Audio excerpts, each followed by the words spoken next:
Keep going. Love it. Man, how about this? This is amazing. What a great space. This is incredible. Look at this. I'm going to turn you around. Look at this. You're all live right now. Check it out. Look at this. All right, there's the camera. Where are we? Adrian Jules, custom clothing. It's absolutely amazing. Say hello to everybody. It's Sal's house, and it's Mafia family ties with Reid, my buddy from 26 Shirts. Great to see you, buddy. Yeah, man. And I mean, you made the trip today up to Rochester, St. John Fisher, and here on Monroe Avenue. By the way, we're going to talk about where we are in a minute and the exact address if you want to come down from Canton, Ohio. Right? What was the drive like? Okay.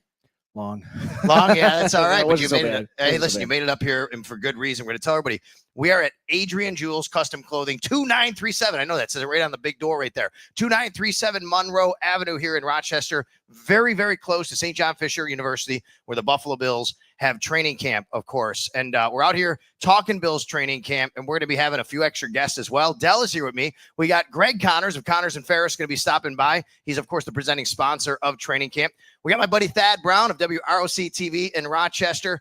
We got a lot to talk about with James Cook and deciding to basically not practice now on stage A, hold in. I think Bills fans are freaking out everywhere. Yeah, we are. Yeah. Are you freaking out? No, I mean, a little confused. Day 9, he decided to do it. That's more. I'm trying to figure out like what the strategy is there. Yeah, well, we'll get into that with Thad a little bit as well. I want to talk to you about your weekend and also about, of course, lots of clothing. Look, if you want to comment, you can. We already have commenters coming into the chat box. We appreciate everybody doing that. So come on in. We are live on at Sal Sports on X, at Sal Sports on YouTube. So come on down here. You can say hi to us. We got pizza. We got refreshments. We even have a little board over there for some of the kids that make their own shoes and kind of figure out what colors they want to put on, what bottoms and soles and, shoe ties and laces and all that. It's really, really cool. My son did that. And he wanted to stay all day in the store making his own shoes. He now wants to create shoes for a living, I think. That's what we do here at Adrian Jules Custom Clothing. Also, we got some great sponsors back in Buffalo. We want to thank always being a part of Sal's house. Really appreciate them. TSE Buffalo, Total Sports Enterprises. They are out at camp every day with their big tent. They got a lot going on. Let's show you what they got going on. A big schedule over at TSE Buffalo.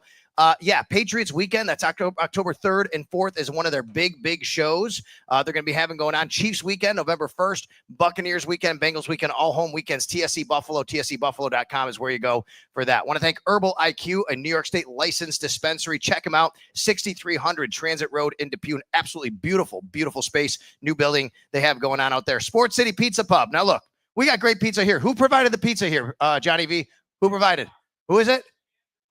I say Hams and Marks. Okay, thank you very much. That's here in Rochester. My sponsor in Buffalo is Sports City Pizza Pub, 1407 Niagara Street. Go on there. It's a great spot to watch all the games. Doesn't matter what season it is. Go on the patio. You can got pups on the patio once a month. All right, and they got all the different games on. Great, like 40 different kinds of wings, basically you can get. And they have a golf tournament coming up. I hope to see you there, September 22nd. There it is right there on your screen. You can go to that website you see right there. Let me read it to you. It is eventcaddy.com/events/Sports City Golf Classic. And that is going to be out at Chestnut Hill in Orchard, Darien, I should say. So make sure you check that out. And then finally, fans of Buffalo. You guys like going on Bill's road trips? You guys like do that? You like to hang out on Bill's road trips? See a guy over here I saw in Vegas 3 years ago. All right. He said to me, he comes in, he goes, I saw you at the craps table in Vegas 3 years ago. All right. I'm like, I cannot confirm nor deny that I was there. I thought what happens in Vegas stays in I know. Vegas, whatever happens in Vegas stays in Vegas. You outed me right there. I know. That's all good. Anyway, fans of Buffalo. Let me tell you about fans of Buffalo. They've been with me here for a while. Fansofbuffalo.com.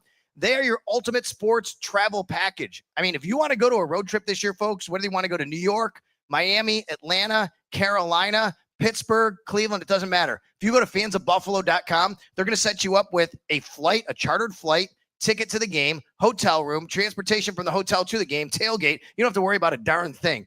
Fansofbuffalo.com, Will Bradley and his gang doing a great job. All right, we are here right now at Adrian Jules Custom Clothing, 2937 Monroe Avenue in Rochester.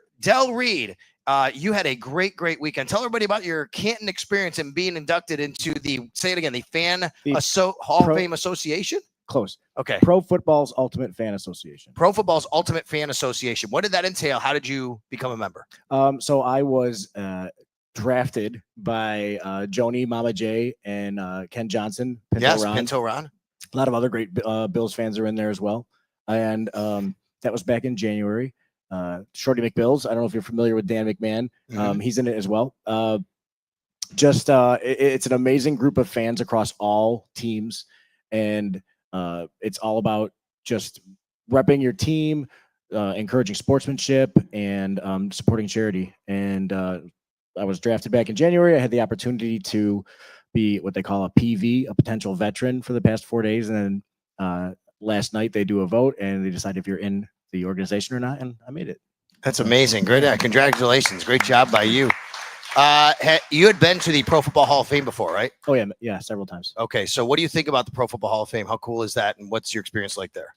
It's awesome. I think the first time I went was in 2008 with a couple of buddies. We went on a Saturday day trip, and we went again in 2009, and not much had changed in that 1 year. Then I came back like 5 years later for Andre's induction, right. And it had grown so much. And now here it is, 2025, and that place is massive. You used to be able to get through it in about 2 hours. Now you have to spend the day there. There's so much. It's amazing. It's a great experience, and it's a short drive from Buffalo. Speaking of Andre going in, how about today? Marv Levy's 100th birthday today. How cool is that? I mean, that is amazing, right, Marv? I mean, what a great quote. I'll give credit to Tim Graham, our buddy of The Athletic. He wrote a story and quotes about Marv. And the quote from Steve Tasker about Marv was amazing. He said, if trying to get me into the Hall of Fame is what's keeping him alive, I hope that I never get in. That's what he said, which is amazing, right? Great quote. It's a great quote from Steve Tasker. I mean, Marv Levy, 100 years old. Great job. Hall of Famer right there. And, of course, right here in Buffalo right now, we have a guy that's on track to be in the Hall of Fame, and that is number 17, Josh Allen. But he can't do it alone. And today, well, some big news coming out of training camp, Del. James Cook has decided to hold in, essentially, because of his contract situation. I'll tell you what happened, folks. So, you know, we got an update from Sean McDermott on injuries. And one of the injuries that's notable is Khalil Shakir is week to week with a high ankle sprain, which is not good, obviously. There's a long laundry list of injuries right now for the Buffalo Bills. We go out to practice, and there's James Cook on the exercise bike. Like, what's going on here? Didn't know anything. After practice, Elena Getzenberg of ESPN.com and Catherine Fitzgerald of the Buffalo News both asked him, hey, how come you didn't practice today? And he gave one word. Business. He got hurt in the business? He said business. That was why he didn't practice. Are you going to practice tomorrow? He said business. So, you look, I mean, these things happen. This is part of the business. But here's the thing I want to ask you about.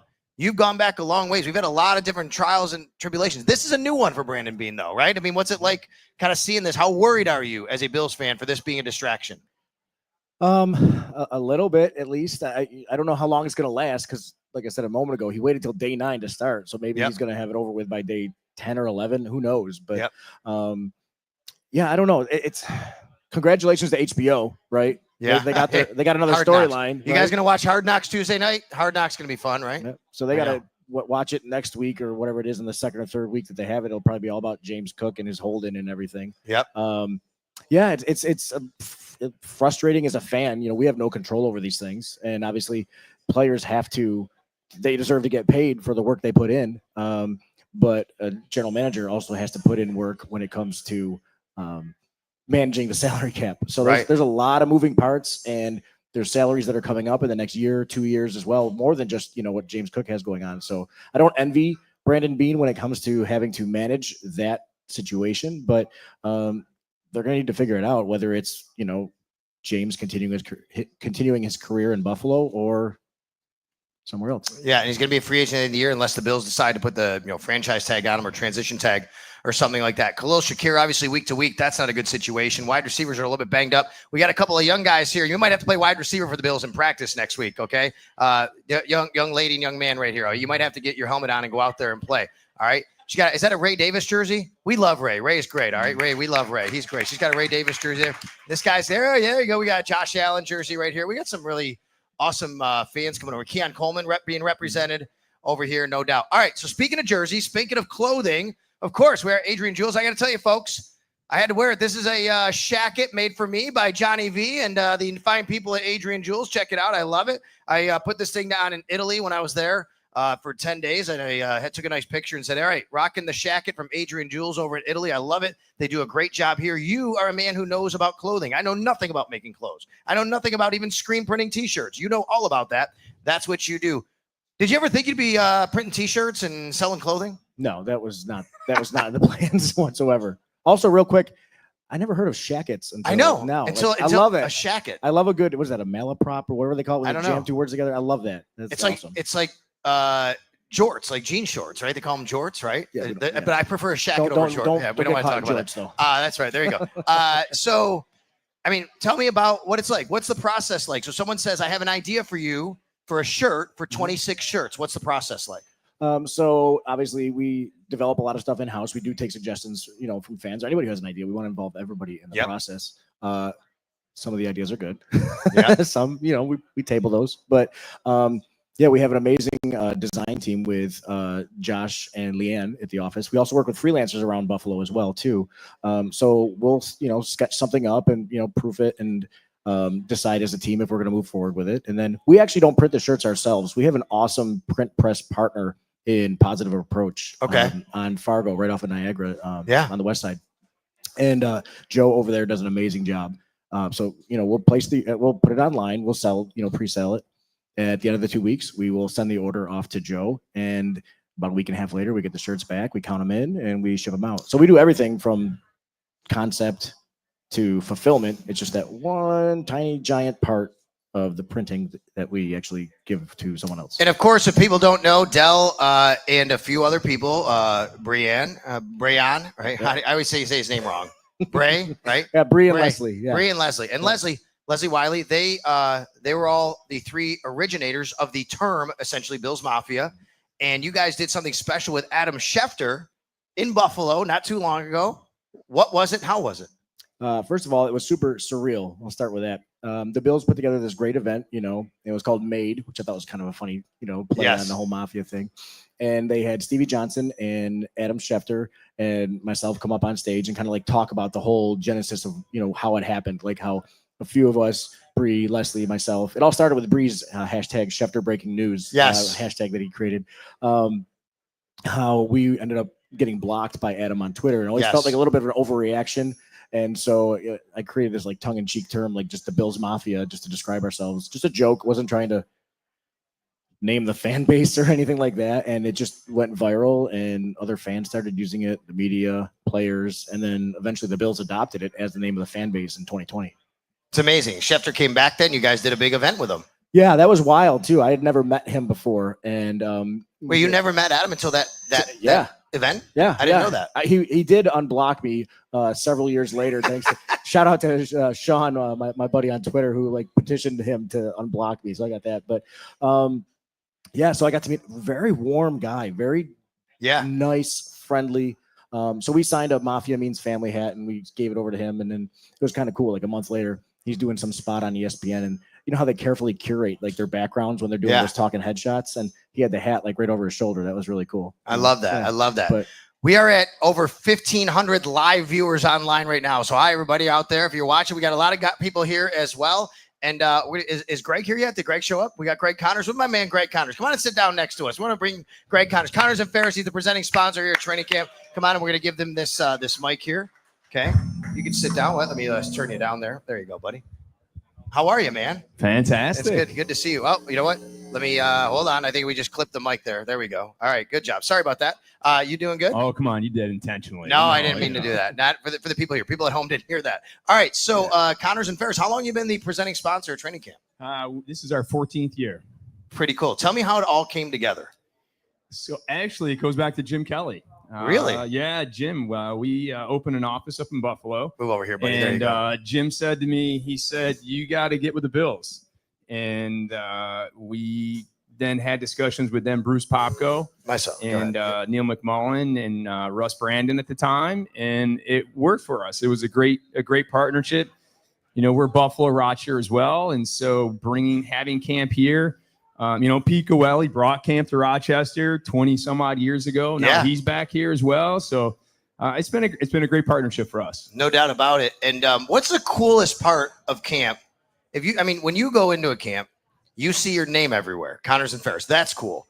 But you see all these people as well and taking part in it. And I know you're like me. You're like us. You're a people person, right? What's the coolest part every year of this time of year for you?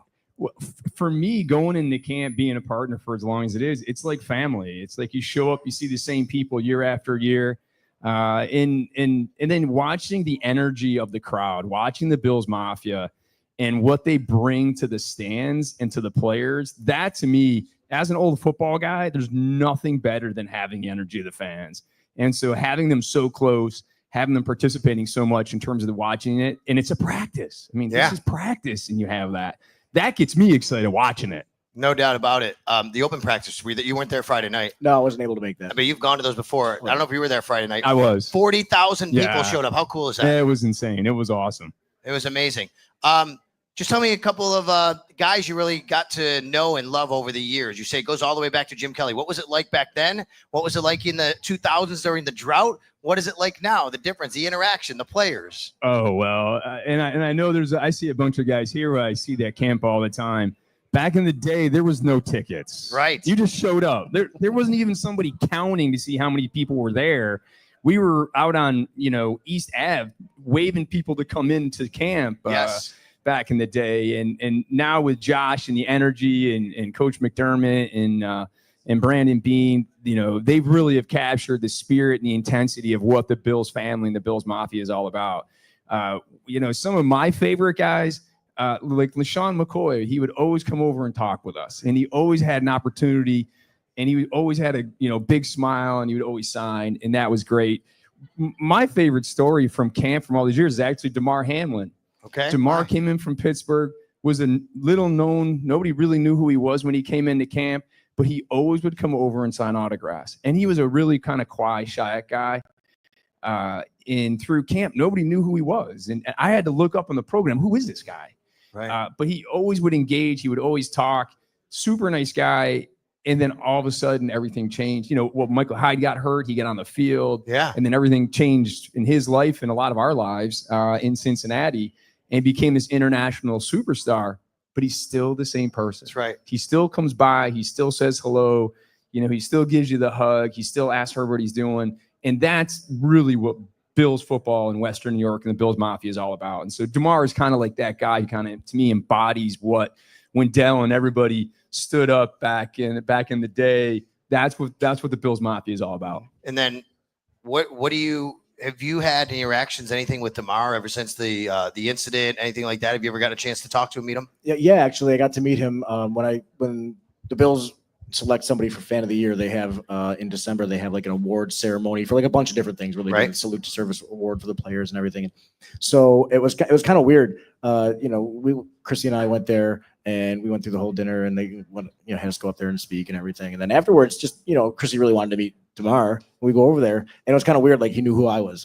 Right. So that was really weird. But he was a real, genuine soul, like a really like good dude. You could just, just in the interactions you could. We got a joke in my house that we know I've kind of made it in life because Roger Goodell calls me by my first name when he sees me. Right. I mean, so when the guy, he knows who you are, you're like, wait a minute, I'm supposed to know who you are. Right. That's very cool. Right. Yeah. And, it really is. It's a special relationship between Buffalo and Rochester. Out in the community too. Tell us about it. You're a Rochester guy, right? Yeah.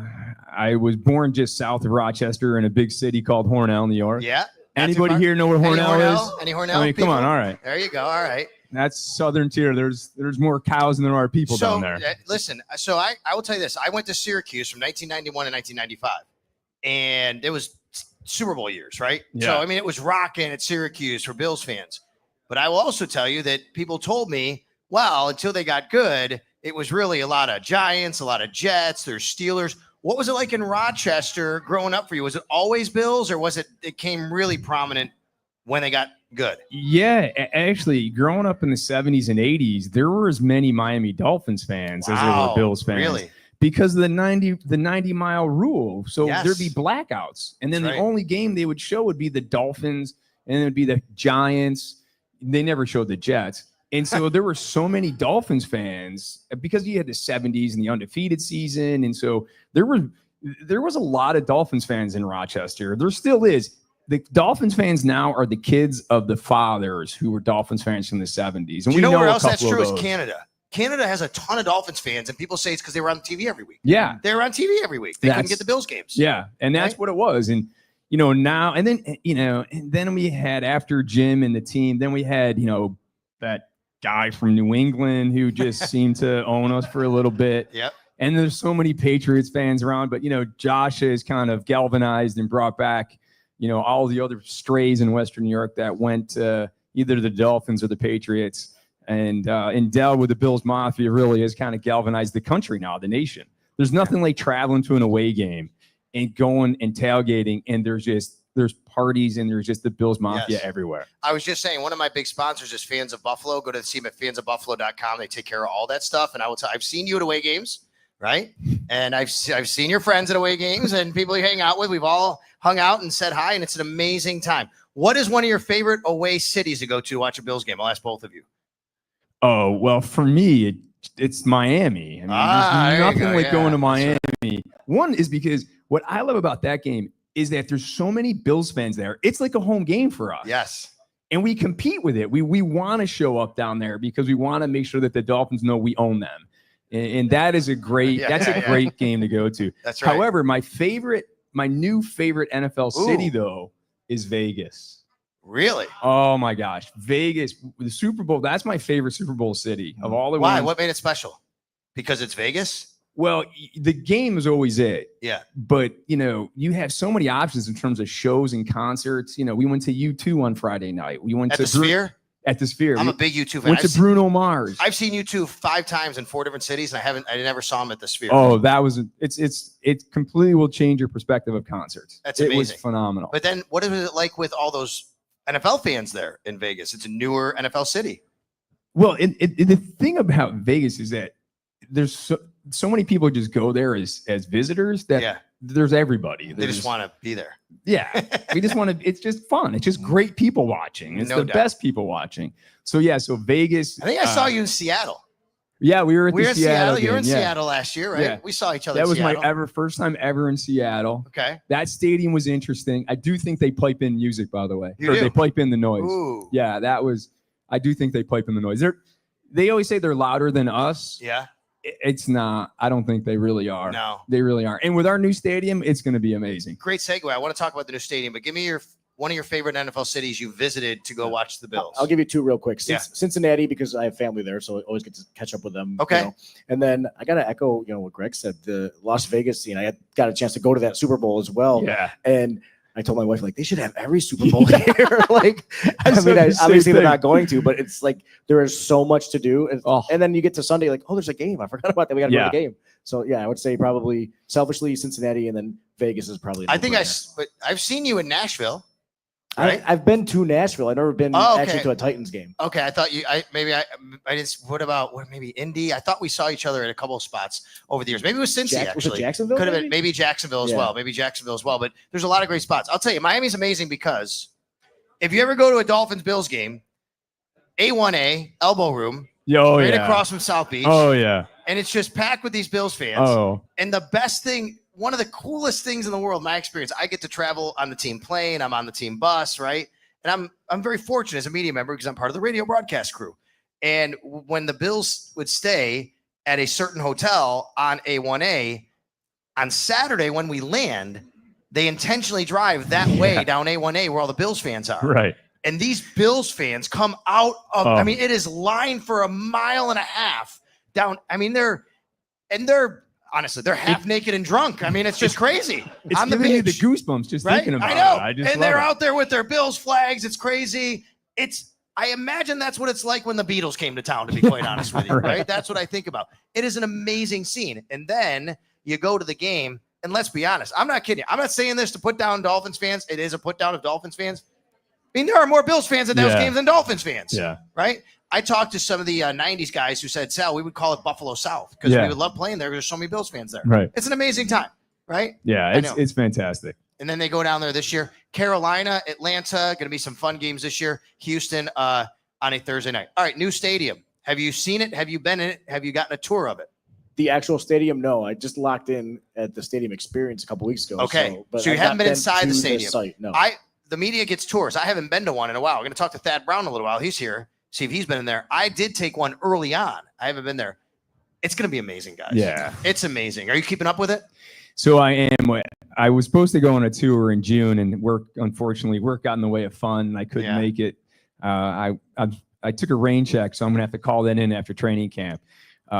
the experience I went through is that I was referring to, and the technology that they had, and even the pitch of the roof, and I'm sure you guys have already heard about it, is the pitch of the roof. They actually calculated it so when the noise goes up, it actually hits at an angle and then reverberates back to the field, as opposed to going up and then coming down and canceling it out. Yep. That's just so cool.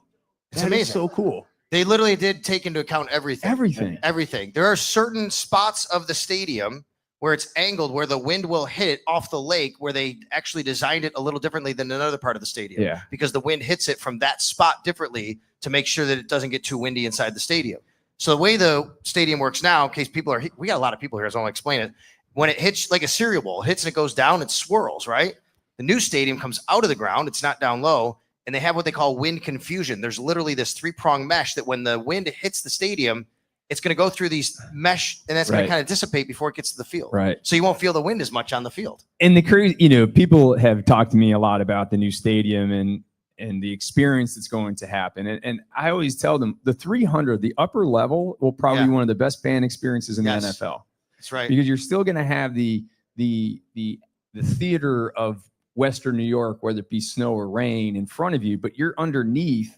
You're going to be completely protected from rain and snow and wind, because as you're talking about, the wind will not go through, and it's going to be right there in front of you. And those are the things that Kim and Terry were very deliberate and intentional about to preserve the experience of Western New York football.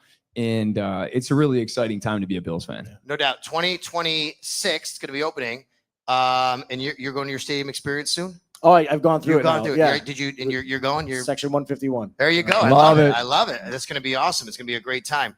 And then when it comes to the stadium, people have also said, and I've heard this and I've read this, I just want everybody to know, when you read an article that says the stadium's not going to be done on time, folks, stop the panic. Right. These are like punch lists. When you buy a house and say, oh, I got to fix that part up when I get in there. I got to fix that part up. Everything's okay. They're going to get in the stadium. They're going to play games in there. And then there's going to be things going on in the stadium you don't realize that they're trying to, make it better. And that's the way Pete Coelho explained it to me. It's like, if you ever built a house, you move in, but then you got to live in it. You got to see how it works. And does it actually function and live the way you intended it to? But it's going to be ready. They already have plans to knock down the other stadium before the beginning of next season, which I didn't appreciate until a couple of weeks ago. That's kind of crazy if you ask me. I was like, shouldn't you keep it just in case? That is... we need parking, dude. The past couple of years have been awful. Like just trying to find the spots and getting out. So I'm ready to go back to having one stadium in that area. Yeah. I actually thought what the original plan was to keep it up for a year just in case something did go wrong. So maybe they've changed their mind and said, we're good, right? What I heard is that was their plan moving forward. All right. Well, we'll see that happening. And of course, they're going to move into their stadium. All right. Ultimate scenario, of course, this year, it is the Bills' the final year of Highmark Stadium. All right. Ultimate scenario. I mean, most people are going to say they win the AFC Championship against the Chiefs. Is that what you're going with? What's the final game inside the current Highmark Stadium, Del Reid? Ultimate scenario for you. If you could write the book.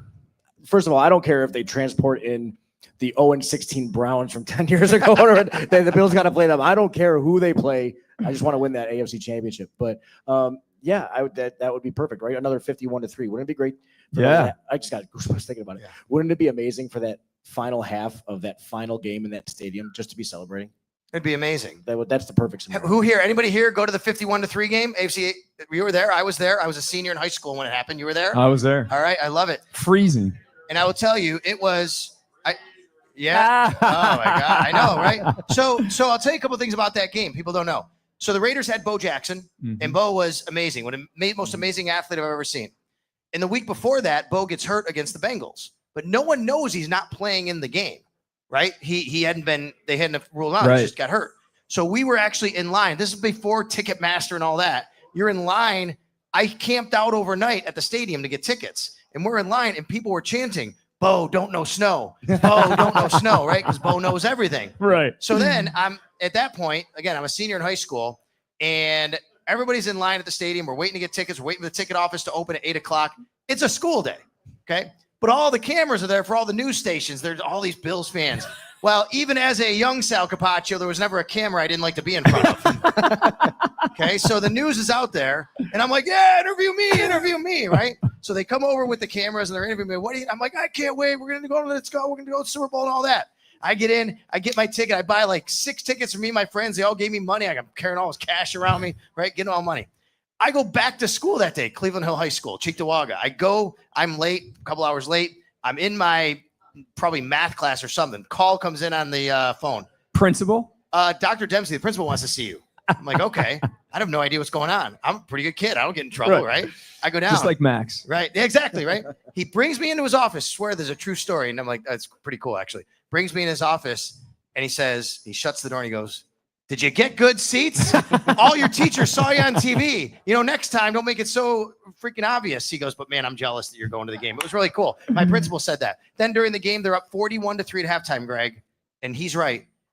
Folks, it was a party. We knew the Bills were going to their first ever Super Bowl for an hour and a half. And we just partied and partied in that side of that stadium. It was amazing. You remember it? I do remember it. And I got goosebumps, like Del said, just thinking about it right now. And I think the way the team is playing as they're coming together in camp, camp is about survival right now, right? Yeah. To get through, get healthy, keep that chemistry, get that bond. It's great having them here. It's good to have them in the dorm so they get to know each other because, there's nothing, when you play football, there's nothing that you have to learn. You'll put everything on the line for the guy next to you. That's right. And that's what those guys are learning. That's what they're doing. And you've got some great leadership there. And I'm excited. There's a bottle of champagne back there. From 1991. He brought it. Did you bring it in? Did he bring it in? He did. What's his name? He did. Come here. We got this. This guy's going to bring it over here. Let's bring him over here. And you can come in right on the camera here. You can go right around the and I forgot. What's your name? Pierre. This is Pierre. Wait a minute. Come on. If you're gonna bring something in with wine or champagne, your name got to be Pierre, right? Look at that. Look at this from Pierre. Champagne bottle. This is a champagne. 1991 Giants versus the Bills. I love that. And there it is. And I put a dream catcher recently to try to hopefully catch this dream this year. So let me ask you this: if the Bills, Pierre, were to win the Super Bowl this year, would you open that? Oh, absolutely. Yes, it'd be the sweetest, best champagne in the history of mankind. Absolutely. No doubt about it. We're all that's right. Everybody will be here at Adrian Jules to help you celebrate it. No doubt about it. Thank you very much. I appreciate that. What was the first game you ever went to at this stadium? Do you remember?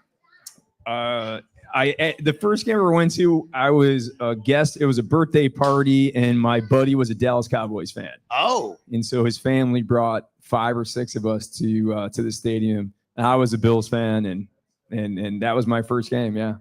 By the way, do you have a nephew, CJ, who's watching? Hi, Uncle Greg. They wrote in the chat. They wrote in the chat. All right, there. See, we have so many people here. We have over 2,600 live viewers online right now. I just want everybody to know that. Over 2,600 live viewers online right now. All right, that's awesome. There you go. I love it. You got it started. What was your first Bills game inside this stadium? 1990, the Super Bowl. Ooh. It was Sunday Night Football on TNT back then. The Bills were playing the Raiders. Yes, I remember it. And they were getting beat on the whole game. Mm-hmm. Came back at the end, and I think it was Steve Tasker blocked a punt, and Jamie Williams brought it back for a touchdown. He did. And that's good memory. That was I was already That's when Nate Odom stole the ball from Willie Gault. I think pulled it right out of his hands. Pulled it out of his stomach, and he just went for a touchdown, right? And there was no jumbotron back then to get an idea of what actually had just happened. Yes. So it was a lot of confusion. It's like, oh well. They got 6 points. I guess that was good. So no, it's awesome. It's awesome. I forgot about that play. Yeah. All right, so give me your scenario. How does this dream scenario for this stadium? How does it end? Yeah. How do we close it? I mean, for me, I don't care who it's against. It's just winning the AFC Championship in Buffalo with the fans and walking out of that stadium for the last time, just being a champion and celebrating each other in the community and all the accomplishments of Western New York. There's no sports franchise in the world that deserves a championship more than the Buffalo Bills. That's right. I agree with that. How about for you? How do you close the stadium down? What's the dream scenario? I think celebrating for that whole second half. Doesn't matter. Right? Yeah, that's right. Okay, that's what you said. Yeah, doesn't matter who's against though. I do not care. No, I don't. I don't care. Moral victories, beat the Chiefs. I don't care. Yeah. What do we think about red helmets for Week 18? You guys like that? Love Throwing it back. We good on red helmets? What do the guys at Adrian Jules think about red helmets on the right? I mean, you're the fashion experts here. Johnny V, you like the red helmets on Week 18, right? 1 week, Week 18. That's right. Now remember, they're also wearing the old standing buffalo at Atlanta on Monday Night Football. and then home against the Buccaneers on a Sunday afternoon game. So they're wearing that. And we still don't know the rivalry jersey and what that looks like. yeah. There's been some rumors. There's people telling me in the chat there's a picture floating around. They don't know if it's real. I wouldn't believe any of that. All right. It's on the internet. I don't really know. I will tell you, I've heard some things I can't reveal. And I think people are going to love these Nike rivalry jerseys. I think it's going to be super cool. Yeah, I do too. Yeah. And then we'll see. That's going to wear those for one game. And I believe that's going to be the Sunday night game against the New England Patriots when Stephon Diggs comes back to town to play the Buffalo Bills on Sunday Night Football. I know, right? Awesome. Here's what I'm going to do right now. I'm going to let you guys go mingle, and I'm going to bring my buddy Thad Brown in here to talk about the game so you guys can go do your thing. Sounds Dell good. is here from 26 Shirts, so thank you very much. Greg Connors and Del Reid. We're going to bring Thad Brown in here. Thank you. You Real got quick, it. All right. Yeah, go ahead. Go I ahead. want to say one thing. Yeah, go ahead. My favorite part about that story about you being on camera, Yes. I just liked imagining you with no hair here and hair Yeah, here. I have. Hey, listen, at this story, I'm 52 now. I've been shaving my head since I was 26, half my life. You know, and the reason I did, I was playing in a flag football league at the age of 26, and there was a whole bunch of guys who were like college level guys. The local paper comes by to do a picture, and they took a picture, and I was in the forefront. In my back of my head, I had a bald spot. And I walked into a sports bar where I was a bartender, and everybody was laughing at me. Ha ha, you're a young guy. Look at your bald spot. The next day I shaved my head. Never went back. It's the best decision I ever made. There you go. Like this, okay? That's right. I love it. So thank Own you. it. That's right. That's own it. Thank you. All right. Greg Connors, Thad Brown. And Thad Brown's coming in, and Del Reid right here. Thanks a lot, guys. I'm going to bring Thad Brown over here. So thanks a lot to those guys. Thad and I are going to talk a little bit about James Cook's contract situation and what's going on. Of course, Thad is from News 8 in Rochester. WROC TV. What's up, buddy? What's up, man? Thanks for having me on. I Now appreciate it. Bills kick off live as well. Yep. Right. That's pretty cool. I mean, if I'm in media, I'm probably doing 7 jobs, right? That's what we do now. No doubt. That's why you're here today at Adrian Jules Custom Clothing, 2937 Monroe Avenue here in Rochester. Thanks a lot to TSC Buffalo, tscbuffalo.com, Sports City Pizza Pub, Herbal IQ, Fans of Buffalo, and of course, Adrian Jules, Johnny V for having us out here, and Peter Jr., and he's here as well. We got a great crowd out here. This is really awesome. I love it. You're a snazzy dresser. Tell me, in the day of a life of a TV guy, not a radio guy, I can literally do my radio show in shorts and underwear if I want. Or I mean, underwear and t-shirts. Visuals we don't need. We but don't need continue. that. Go ahead. I'm at Studio Capaccio at home. I can do it. You can't do that. No. Now there's an old joke that the TV anchors, doesn't matter what they look like here, they're just wearing shorts or sandals. Is that true? That has happened. When I used to sit at a desk, I don't do that much anymore. But when I sat at a desk almost all the time, it would be jacket and tie on top, shorts on the bottom. And I'm a guy who wears shorts like Easter to Halloween. So more often than not, I mean, I was, the other thing too is, like I said, in this job, doing many roles, there were many days where I'd anchor the 6 o'clock news, and then I'm running out to like Hornell to do a 7 o'clock football game. So I'd want to have like the dress pants on. I want to be able to make the quick change, get out of there. The shorts were more convenient. I can totally understand that. All right. While we're talking here, I'm going to get Johnny V to unveil what I'm going to be rocking next week at the Jim Kelly Celebrity Gala. All right. They got you something here? They got me something here. Okay, here we go. This is it. I'm going to be rocking this at the Jim Kelly Celebrity Gala next week. All right. Bring it over, Johnny V. People watching on the stream can hear the reaction. Yeah, But I've not tried this on yet. We're going to do this right now. Hold on. All right. I think I got to unbutton this here first. Hold on.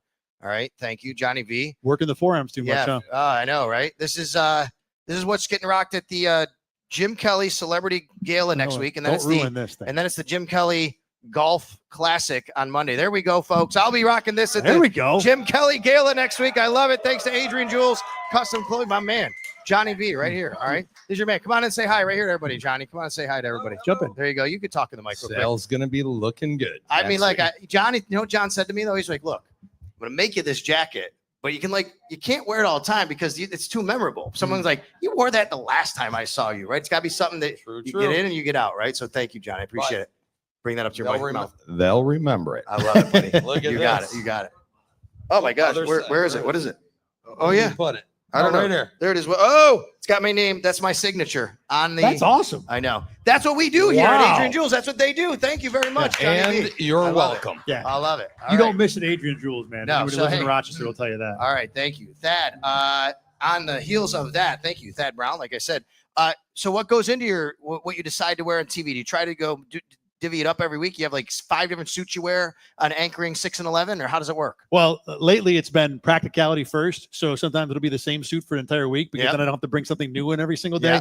literally I have a suit during camp because I've anchored like 3 times because we're doing all these podcasts and everything. It's been hanging in the office since camp started. And I just bring different shirts in just because I just don't have the time to do other stuff. There's some color coding, like obviously holidays, Easter season, brighter colors. Try and make sure I'm not violating rules that my wife will look at me and say, you can't wear that now. That's like 6 months old. You can't wear that. Totally get it. But other than that, it's mostly just trying to make it easy on myself for all the jobs that I'm doing as we go through the year sports wise. Well, listen, it doesn't matter what you're wearing. The news can come at any time. We could be sleeping. We could be at practice like today. We didn't know James Cook wasn't going to practice. We walk out to practice. James Cook's on the exercise bike. Hey, he's got an injury. He's a vet rest day. What's going on? Shout out and credit to Elena Getzenberg, our colleague at ESPN.com, and Catherine Fitzgerald, our colleague at the Buffalo News. They both talked to James after practice. Said, why didn't you practice? He said, business. Are you going to practice tomorrow? Business. What do you make of it?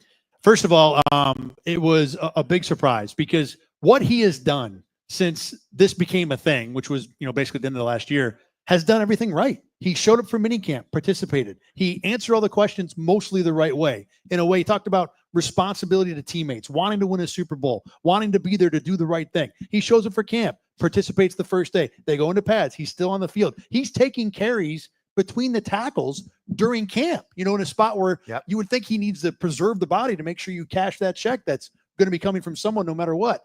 And then out of nowhere today, he's not on the field. And he's not even wearing Bills gear. It'd be one thing if when you're on a vet rest day or you're rehabbing an injury, you're probably going to show up in a Bills t-shirt, sweat, something to work out. I didn't even notice that part, but you're right. Now that I look back at it, he's just wearing a white hoodie, maybe it was, and a white. He looks like he's about to head to the club right after practice. So that was what I think perked most of our suspicion about. Is this really a vet rest day? And then obviously we find out later. The place I land on, Sal, is that this is almost worse than what's happening with the Bengals and Trey Hendrickson, as bad as that is sound, because at least with Trey Hendrickson, putting aside all the things he said to rip the organization, what the deal is there. Trey wants X amount. The Bengals want to pay him X amount. They can't get together. With this, it's probably that. But what has happened in the last 24 hours or 48 hours that has changed James Cook's mind? What else might be going on? Is it still just a contract thing? Right this second, we don't know what the extra problem is. And to me, that takes it to a whole nother level of your normal contract hold-in guy is not getting as much money as he wants. And that, to me, is more the concern than what the Bills want to pay him versus what he wants. He's very confusing on this because when he came to OTAs at minicamp, he basically said, I want to be out there for my team. He said, I'm here because I like my money, but I want to practice. I want to be a part of this team. I want to help them win a Super Bowl. And then he showed up here at training camp and, like you said, did everything. There was no hint of this. What do you think could have changed? Like, why do you think? Is it because they're so far apart, or maybe they're close? There was a report from Tom Pelissero, just a little optimism here. Tom Pelissero, NFL Network, said they've been engaged and the sides haven't been that far apart. I'm like, this is kind of news to everybody. Is it that close maybe where he's thinking, I don't want to get hurt before something gets signed? It feels to me like maybe his agent's like, okay, enough is enough. You just have to start sitting out. Fair warning to everybody who's watching and listening. I think we've crossed the line of where we're just going to start throwing stuff on the wall and hope I got it sticks. it, yeah. We're right. speculating at best thank here. you. Thank you. If they were close, I don't think he would have responded to the questions today with business, Correct. as coldly as that sounded. I think that the number one guess is that there were negotiations happening, and at some point the Bills said or did something that he did not like, and that changed his mind. What that could be, I don't know. Whether it's money related, guarantee related, years related, something on the side of a contract, I have no idea. But I think, number one, something has certainly changed. And to me, the question now is, what has to change for Cook to come back onto the field? Yeah. Because if he had just walked into training camp with a hold-in situation, you'd know, all right, well, at some point, they've just got to get together on the numbers. That may still be the case, but we don't know what this extra thing that's happened in the last 48 hours that caused him to sit down. Do you have to solve that and then get to the contract? How related to the contract is it? So now that we have this extra layer happening, what needs to be different to put Cook on the field becomes a question that I think is much harder to answer. How big of a distraction is this to the Buffalo Bills? Well, it depends on how long it goes, I think. And then the other question is, if they don't have James Cook, let's just say nuclear scenario, they don't have James Cook. How much of a true drop-off is it to Ray Davis and Ty Johnson? It's a drop-off.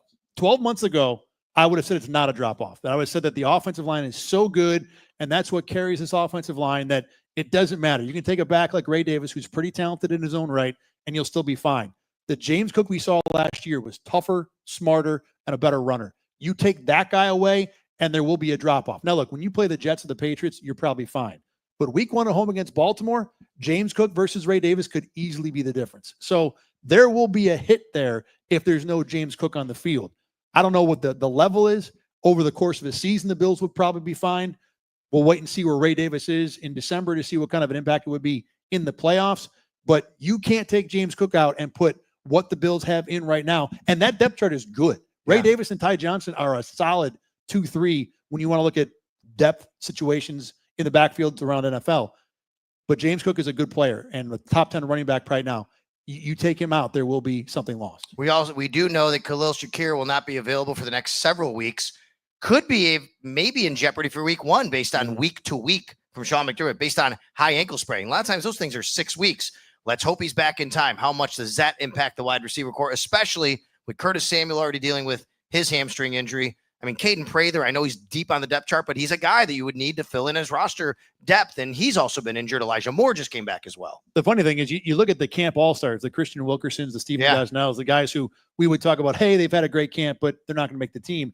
If this injury situation persists, you wonder if one of these guys might be on the team for a little while. I think going back to the high ankle with Shakir, if he sits week 1, I think a good chunk of that would be not necessarily about is the ankle ready for week 1, but a high ankle is not something that you want to be messing with all year long. Ed Oliver lost basically a whole season battling with a high ankle all year long. I think the Bills there's a lot of scenarios where they go to week 1 and say, Khalil, you're probably good to play, but we don't need you for week 1. We need you for week 18. We need you for week 20. We need you for week 22. And keeping him in as good a shape for that as possible, I think would be the priority. He's the best receiver on the team. And I like what Josh Palmer's brought so far. I don't see him as a big-time game changer, but he's a steady, competent, outside professional. Keon Coleman has had flashes. Do we get more of it in the regular season? Maybe. But right now, the only super dependable receiver they have is Shakir. And when you take that security blanket away, I think it does significantly alter the passing game. Now, look, when you've got Josh Allen throwing the ball, it could be me and you and 3 people out here, and they'd probably be okay. It could be our friends in the jerseys I just said. Exactly. Josh could throw them the ball. They could be all right. Yeah, that's right. You can run an out pattern, right? And we'd be fine. No problem. So there's a floor here that will not be hurt. Ladies and gentlemen, Conor McGovern of the Buffalo Bills is here. There we go. Center of the Buffalo Bills, Conor McGovern. What's up, buddy? Come on over here. You were just saying how much Conor didn't look good today, right? I know. We were talking about Conor. Not really. Jeez. I know, right? Good to see you, man. Hey, good to see you, buddy. Thanks for coming in. We'll give you the mic here. You can just talk right in there. Thank you, Conor. We're gonna make sure. Hey, look at this, everybody. Conor McGovern. Did you just get off the field for a walkthrough? Yep, showered up, hit dinner, and then go right over here. I love it. So tell everybody. I think people don't understand. They go out to practice. They watch practice from 9:45 to 11:30. Then you guys have another practice later. It's called a walkthrough. What happens at a walkthrough? Walkthrough, we basically go over what we're going to do the next day, what we're installing. So while we're in meetings, we're going over the film from practice. Then we get our install in, what we're going to do the next day, and then that's what we walk through, whatever schemes defense can go against, and just basically any look we could get further down the road too. How much install is going right now for any type of in-season stuff? Or do you wait for that? Like, when will you start preparing for the Ravens, I guess? Is that the question? Probably the week up. Okay. So we get that final week after the third preseason game. We have that final week, that ramp-up week. We'll start sprinkling a little bit of Ravens defense, and then finally that first week we'll go full into it. Have you ever been and seen? I've covered this league, and I've been around. I'm getting older now, long enough to say I've never, and it's been a long time, seen an offensive line that returns their top 10 guys, essentially. I mean, every starter and every main backup.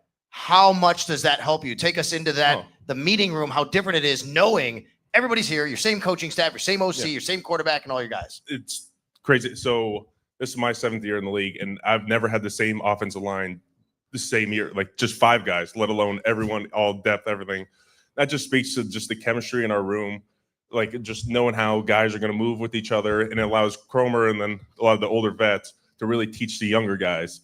It's because we don't really have to focus on the ones, because we know generally what Cromer's going to tell us. We know how he wants to teach, and we can really help those next guys, because we've been lucky these past 2 years where guys really haven't gotten hurt. We haven't missed time. I think Spencer Brown was the only one last year who missed 1 game. So we can really focus on those younger guys when they have to step up, that they're ready to go and they're not going to miss a beat. How much of an advantage is it when you know the guys around you, not forget about the X's and O's part of it. When you know the tendencies, when you know what kind of guys they are, how they work, how they learn, how they operate, and you don't even have to, not even the guy next to you or across from you, but the guys who are backing you up. Yeah. You know how all that goes together. What kind of an advantage is that? Oh, it's a huge advantage, especially just like the way we know how each other step. So we're not just stepping on each other's feet, just how I know Osiris is going to hit someone. Like we're doing outside zone. I know where his two hands are going to hit. Like stuff you don't really have to just communicate. It comes naturally. Then when those young guys come through, there's always like a little bit of a drop off, but now we're able to really focus on that. So they come in and there's not missing any steps. And then the thing that people don't realize is the cadence difference. So like the young guys are going with the other quarterbacks other than Josh. You don't realize like how fast we're going and when we're getting off on what word in the cadence, where we're really stepping off. So really just focusing on that, like, because a lot of times the young guys come in and they're like a quarter of a second, like off the cadence, and just getting used to that and just being around, and it's really helping everyone. I could literally watch Aaron Cromer coach all the time. Yeah. I love the way Aaron Cromer, he's such a teacher. He's such a technician. What is he like for you guys as a player to play for him? It's great because I've been around other coaches all the way back to high school that try to coach every single person the same. Mm-hmm. And Cromer gets it that every person's built differently. So he finds your strengths and builds how he wants you around that. So I think that's just wonderful. And then today you guys were having some one-on-ones. It was great. And there was some good chirping going on. It's good. It's good competitive banter. I heard Alec Anderson told somebody on the defense, of course, what are you saying now? Of course, he's talking. talking now. The first day, first day of pads, you're doing one-on-ones, and a couple of you guys on the offensive line really held your ground. And somebody said, pads are on now, right? So you can't just blow by them. What's the competitive nature like against that really revamped D-line with a lot of talent? Well, I'm so excited to watch that D-line play. Yeah. Just how they've been attacking every day. Like, they're not on their heels. They're not blocking. They're going full attack, the stunts, everything they're bringing. I think it's going to be special this year. And it's just fun because it's making us better every single day. It's not just seeing the same old thing. They're switching up things. Like at Oliver, like every day we have the game plan because he's trying something new, and we think we have that figured out, and then he's bringing something else out. It's just they're just open up their repertoire, and it's great to see. 12 months ago, you came here you were a guard. Last year, you took over for the first time as a center, and it's your more comfortable position. And I know you're excited to get there. What do you know about playing center with Josh Allen now that you didn't know last year that's going to make it a whole lot easier this season?